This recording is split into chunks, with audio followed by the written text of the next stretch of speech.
I'm Dawson Schmidt here with the latest stories and developments in this week's Commodity Roundup on Trader PhD. If you've noticed U.S. soybean oil inventories trending lower, look no further than biofuel production trends for that answer. Monthly data from the Environmental Protection Agency showed that domestic biomass diesel production totaled a record 467 million gallons in June. That was up 13% from the previous month and more than triple than that in June of 2025. A surge in renewable diesel production continued to drive those trends. Year-to-date renewable diesel output is running about 32% above a year ago. Meanwhile, biodiesel has also experienced a notable increase, though production is not quite at record levels. The EPA's record large RVO for 2026 and 2027 at the end of March set the stage for the surge in biomass diesel production. In response, biofuel producers have been running at full capacity, favoring demand for feedstocks such as soybean oil. Last week, the USDA provided yet another piece of the puzzle on the latest cattle cycle trends.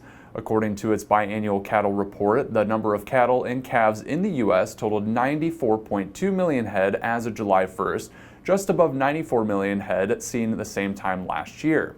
However, much of that increase was due to more dairy cattle.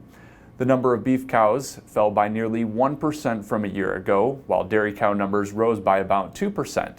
While the number of beef cows declined, heifer retained for beef cow replacement rose about 3%.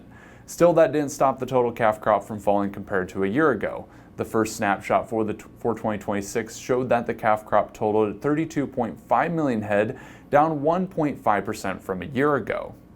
USDA livestock analyst Anthony Fisher says declining cow numbers have been that main driver. The cattle herd appears to still be rebuilding compared to last year as the declining number of cows resulted in a lower calf crop. The lower cow numbers are slightly offset by more heifers retained for replacement, however, as producers have had to decide between marketing or retaining their heifers over the last several years due to historically high calf and feeder prices. Quarterly data has shown signs of producers holding back heifers before last week's report. The percentage of females in feedlots sat at 37.4% in July compared to 38.1% a year ago.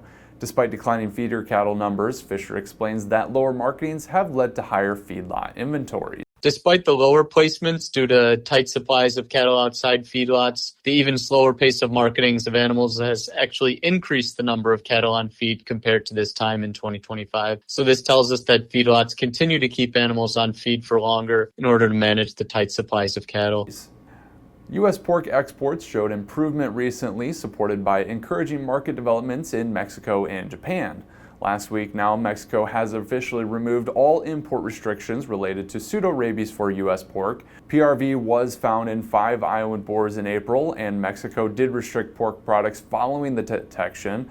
U.S. MEF Vice President of Economic Analysis Aaron Borer notes that the wide range of products that fell under those restrictions. It had been a really tremendous impact on the trade when you think about products like skins and jowls, snouts, stomach, tongues, hearts, and also any head items, cheeks, critically important items for the Mexican industry that relies on the U.S. as their dominant supplier of these products, but also obviously critically important for the U.S. industry, where Mexico is our number 2 variety meat market, second only to China. Now, some restrictions were lifted in June to allow pork for states other than Iowa and Texas.